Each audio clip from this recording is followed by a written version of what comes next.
उपासकाच्या उपासिका, प्रिय विद्यार्थिनींनो, आज आपण दुसऱ्या सत्राच्या चौथ्या पेपरच्या निमित्ताने द्वितीय भाषा द्वितीय वर्ष BA अर्थात मराठी या विषयाच्या अनुषंगाने साहित्यधारा या भाग 2च्या निमित्तानं इथे आपण विवेचन करणार आहोत. आज आपण बाबासाहेबांचा जातीव्यवस्थेवरील प्रहार याविषयीचा विचार इथे प्रल्हाद लुलेकर सरांच्या लेखणीतून आत्मसात करण्याचा प्रयत्न करणार आहोत.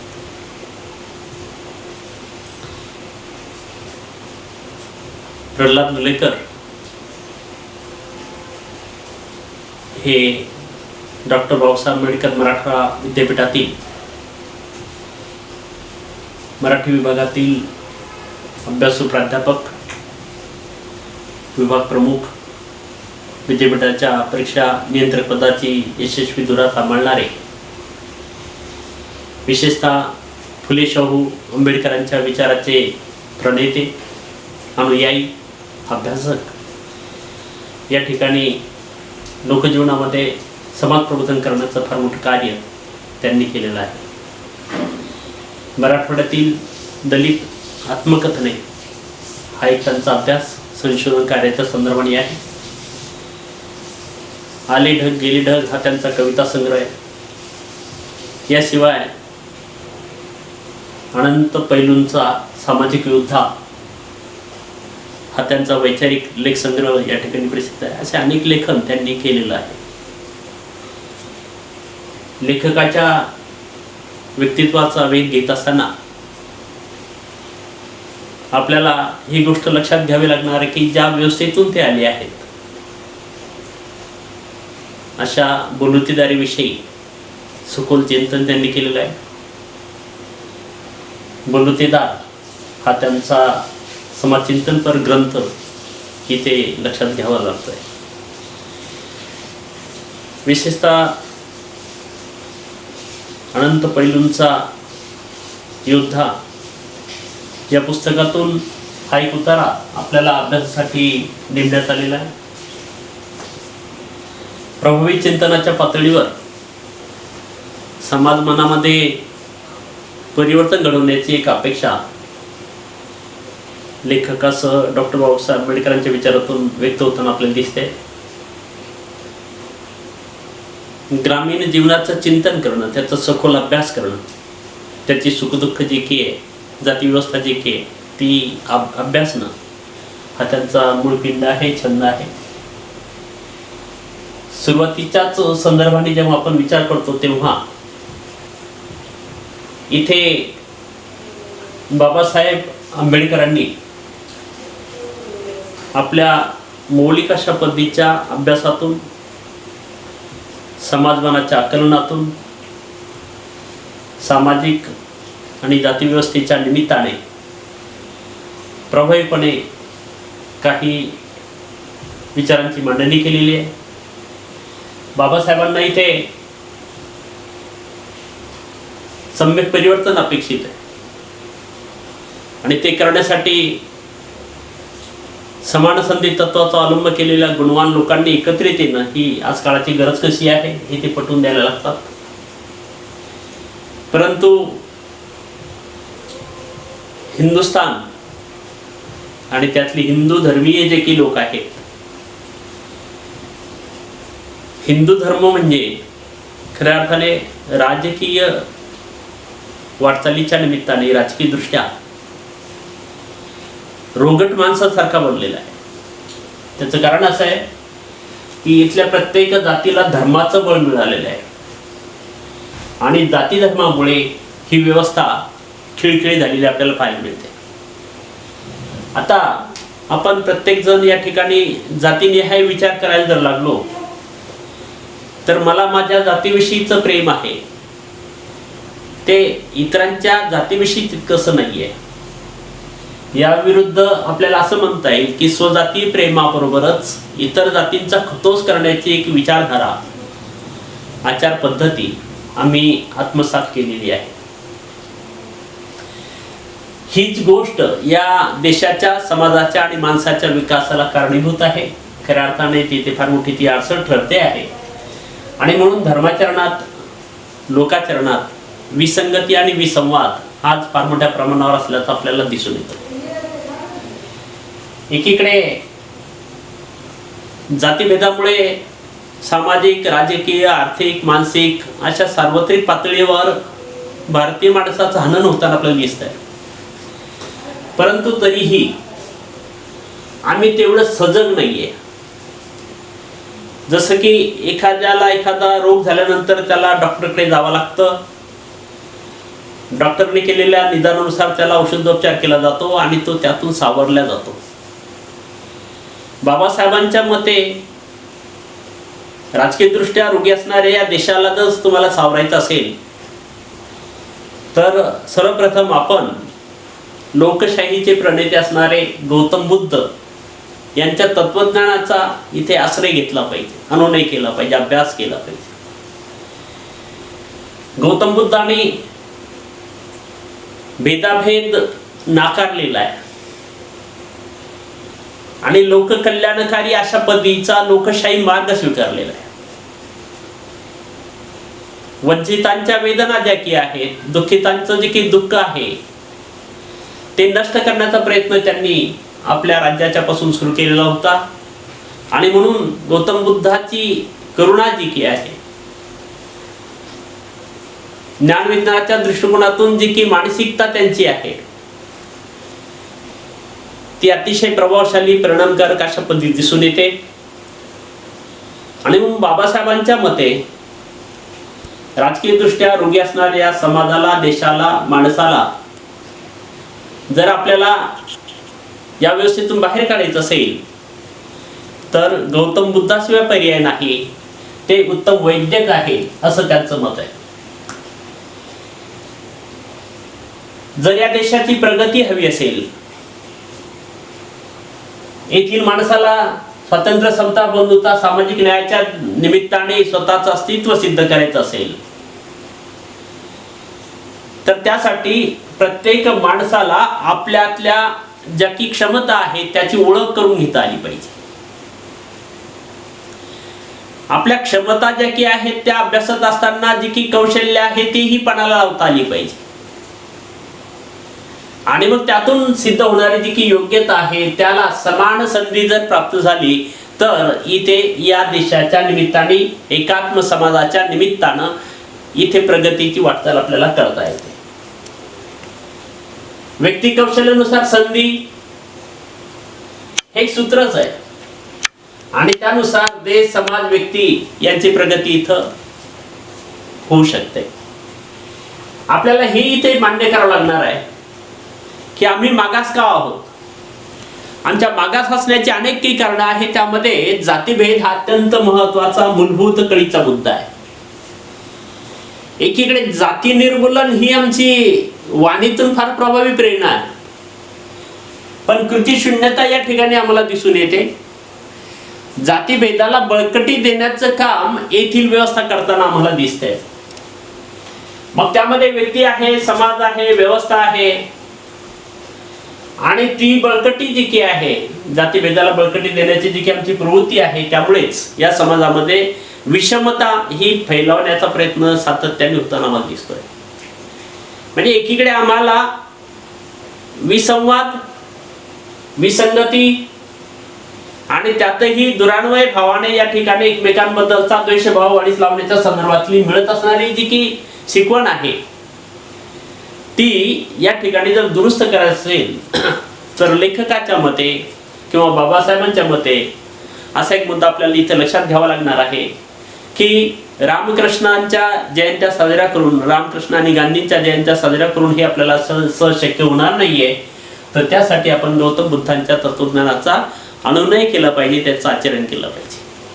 म्हणजे बुद्ध तत्वज्ञानानंतर जी की भूमिका सांगितली, जी की प्रतिज्ञा त्यांनी मांडलेली आहे बुद्ध तत्वज्ञानाच्या संदर्भाने, त्याचा जर अनुनय केला तर खऱ्या अर्थाने या देशाला अतिशय प्रगतीच्या वाटेला, पथापर्यंत आपल्याला घेऊन जाता येतं. नव्हे तर जातीभेदाला मुठमाती देत भेदभाव विरहित एकात्म एकसंघ समाज मनाची निर्मिती करणं हा आपल्या सगळ्यांचा ध्यास असला पाहिजे. मला पूर्ण खात्री आहे की माझ्या प्रिय विद्यार्थ्यांनी या ठिकाणी या व्यवस्थेच्या निमित्तानं या विचाराचा अनुनय करायला लागतील आणि जातीविरहित एकसंघ समाज मनाची जी की निर्मिती आहे ती मूल्याधिष्ठित समाजाच्या निमित्ताने, विवेकी आणि विचाराच्या निमित्ताने, विज्ञान निष्ठेच्या निमित्ताने जीवनात प्रवाही करण्याचं काम करतील.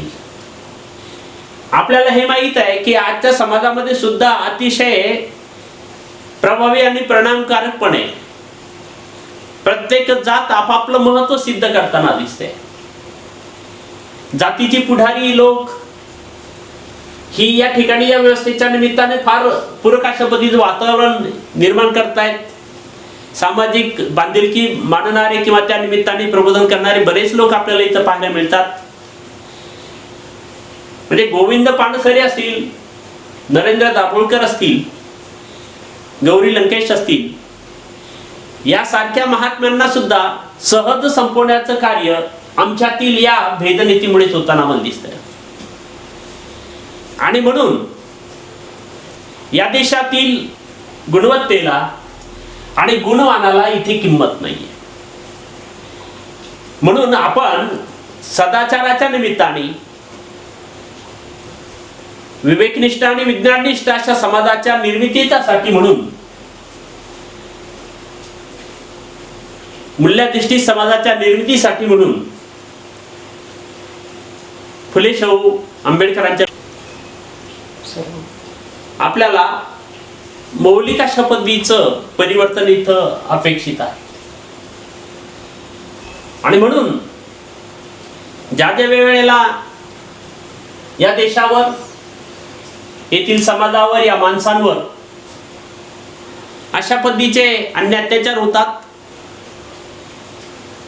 त्यांना जातीमुळे त्यांच्या क्षमतांना, त्यांच्या गुणवत्तेला, त्यांच्या कौशल्याला न्याय मिळत नाही, अशा वेळेला या संपूर्ण व्यवस्थेच्या विरुद्ध एक सम्यक परिवर्तन आणण्याची प्रक्रिया आपण सगळ्यांनी सुरू केली पाहिजे. आपण पाहतो की पुरोगामी विचाराच्या निमित्तानं खूप काही वल्गना इथे केल्या जातात. मनभर बोललं जातं पण कणभर हलत नाहीयेत. दुसरा एक संदर्भ आपण इथं लक्षात घेतला पाहिजे की या देशातील समान नागरिकाच्या निमित्ताने, समान नागरिकाच्या हक्काधिकाराच्या निमित्तानं समान नागरिक कायदा आणून पाहतोय आम्ही, पण तेही शक्य नाहीये. म्हणजे उच्चनीचतेच्या भावनेने, भेदनीतीचा अवलंब केल्या कारणाने आम्हाला एकमेकांविषयीची प्रगती या ठिकाणी मान्य होताना दिसत नाहीये. म्हणजे सामाजिक जीवनात जर आम्ही भेदभावाला तिलांजली दिली, राजकीय पातळीवर जर आम्ही या सगळ्या गोष्टी बाजूला सारल्या, तर आम्हाला एक चांगल्यापैकीची प्रगती या निमित्ताने करता येते. आमचे जे की प्रश्न आहेत, समस्या जे की आहेत, त्याही सहजता इथं आम्हाला निकाली काढता येतात. आणि म्हणून स्वजातीय प्रेम जे की आहे, यामुळे या देशामध्ये खऱ्या अर्थाने लोकशाही आतापर्यंत प्रभावी आणि परिणामकारकपणे आम्ही आणू शकलो नाही, अनुभवू शकलो नाही. आपण हे पाहिलं पाहिजे की या देशातील श्रीमंतांच्या श्रीमंतीलाही सीमा नाही आणि या देशातील गरिबाच्या गरिबीलाही सीमा नाहीये. या देशातील प्रामाणिक परिश्रम करणाऱ्याच्या परिश्रमालाही सीमा नाहीये आणि या देशातील गरिबांच्या परिश्रमावर गलेलट्ट होणाऱ्या आणि स्वतःला असामान्य समजणाऱ्या लोकांनाही इथे मोजमाप करण्याची रीती विकसित झालेली नाहीये. आणि म्हणून या सगळ्या व्यवस्थेच्या निमित्ताने जेव्हा आपण विचार करतो तेव्हा आपल्याला फार प्रभावीपणे इथे लक्षात घ्यावा लागणारा जो की मुद्दा आहे तो म्हणजे जाती संस्था या नीतिमूल्याधिष्ठित असल्या पाहिजे. मानव ही एक जात आहे, माणुसकी हा त्याचा धर्म आहे आणि त्या निमित्ताने आपण स्वातंत्र्य, समता, बंधुता, सामाजिक न्यायाच्या निमित्ताने एकमेकाला पूरक अशा पद्धतीच्या प्रगतीसाठीचा प्रयत्न केला पाहिजे. एक संघ अशा पद्धतीची व्यवस्था जर तुम्हाला निर्माण करायची असेल तर खऱ्या अर्थाने नवनिर्मितीचं जे की स्वप्न आहे ते बाबासाहेबांना इथं अपेक्षित आहे. बाबासाहेबांना ही गोष्ट ज्ञात आहे की ज्ञानाच्या संदर्भाने भेदाच्या भिंती आपल्याला उखडून टाकता येतात आणि म्हणून ज्ञानाधिष्ठित समाज, विज्ञाननिष्ठ आणि विवेकी समाज, एक संघ समाज ही त्यांची धारणा आहे, धडपड आहे. आणि म्हणून या समाजातील उच्च निश्चितता संपल्याशिवाय, एक संघ पण प्राप्त झाल्याशिवाय समाजाची किंवा देशाची उन्नती शक्य नाहीये. बाबासाहेबांच्या मते एकूण समाजाची जी की अवस्था आहे ती आपण प्रत्येकाने एक जबाबदार घटक या नात्याने न केलेल्या विचाराच्या संदर्भाने किंवा तशा पद्धतीचं शुद्धाचरणाची आपली रीती विकसित न झाल्यामुळेच, भेदनीतीचा अवलंब केल्यामुळेच इथे आपल्याला विशेष काही प्रगती करता आलेली दिसून येत नाही. म्हणून बाबासाहेबांनी जो की मूलमंत्र आपल्याला दिलेला आहे की जर या देशाला, या समाजाला आणि व्यक्ती म्हणून आपल्या सगळ्यांना, माणसांना जर विकसित व्हायचं असेल तर भेदनीतीचा अवलंब आपण सगळ्यांनी थांबवला पाहिजे.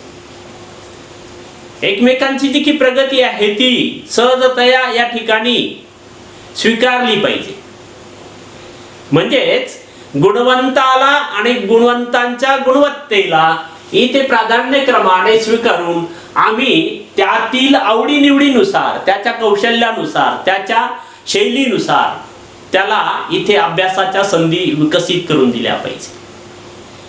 जर या संधी इथे उपलब्ध झाल्या तर खऱ्या अर्थाने एक चांगला मूल्याधिष्ठित विकसित समाज आपल्याला पाहायला मिळेल. आणि जिथे ज्ञानाची धारा विकसित झालेली असते, ज्ञानमयी समाजाचं दर्शन घडतं, त्या ठिकाणी कुठल्या पद्धतीचा भेदनीतीचा अवलंब असू शकत नाही. मग भेदातीत अशा पद्धतीची जर व्यवस्था तुम्हाला निर्माण करायची असेल तर आपण सगळ्यांनी जे की वास्तव ज्ञान आहे, परिपूर्ण सत्य जे की आहे, विज्ञाननिष्ठ जे की आहे, विवेकीपणातून जे की आलेला आहे, प्रत्यक्ष जीवनाचा अनुभव म्हणून जो की आहे तो या ठिकाणी या निमित्ताने अधोरेखित करण्याचा प्रयत्न केला पाहिजे. थोडक्यात सांगायचं म्हणजे बाबासाहेबांना अपेक्षित असणारा जो की समाज आहे तो जाती धर्म विरहित असला पाहिजे. तो न्यायाची आणि ज्ञानाची साधना करणारा असला पाहिजे. तो समताधिष्ठित एकात्म समाजाचा प्रतिनिधी असला पाहिजे. त्याला विषमता इथे नाकारता आली पाहिजे, जातीभेद नाकारता आला पाहिजे, व्यक्तिद्वेष त्याला नाकारता आला पाहिजे. म्हणजे गोविंदग्रजांनी हे पण सांगितलंय की प्रेमे प्रेम बळावे, द्वेषाने वाढतो द्वेष, प्रेमे उदया आले, द्वेषाने पाडले ओस देश. म्हणजे प्रेम आणि द्वेष या दोन भावना या ठिकाणी अत्यंत महत्वाच्या आहेत.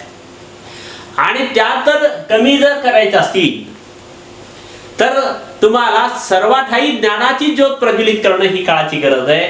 आणि ती करण्यासाठी आपण सगळ्यांनी इथे योगदान दिलं पाहिजे अशी एक रास्त अपेक्षा बाबासाहेबांनी जातीवस्थेवरील प्रहार या निबंधाच्या निमित्ताने मांडण्याचा प्रयत्न केलेला आहे. मला असं वाटतं की एक चांगल्यापैकीची नीतिमूल्याची शिकवण बाबासाहेबांनी या ठिकाणी या निमित्ताने आम्हाला दिली आणि फार प्रभावी अशा पद्धतीचं योगदान बाबासाहेबांचं या विचाराच्या अनुषंगाने आम्हाला लाभलेलं आहे. मला असं वाटतं की आम्ही तरी आमच्या वर्गाच्या निमित्ताने, कैलासवासी शिवसो कमलती जामकर महिला महाविद्यालयाच्या निमित्तानं, महिला सक्षमीकरणाच्या निमित्तानं इथे भेदनीतीला थारा देत नाहीये आणि फार प्रगतीच्या पथाकडे आम्ही आमच्या पद्धतीने जाण्याचा प्रयत्न इथं करीत आहोत. एकीकडे आज आपण अभ्यासाला घेतलेला जो की मुद्दा आहे तो बाबासाहेबांचा जातीवस्थेवरील प्रहार या मुद्द्याच्या निमित्ताने प्रल्हाद लुलेकर यांनी मांडलेला जो की एक संदर्भ आहे, उतारा जो की आमच्या समोर ठेवलेला आहे.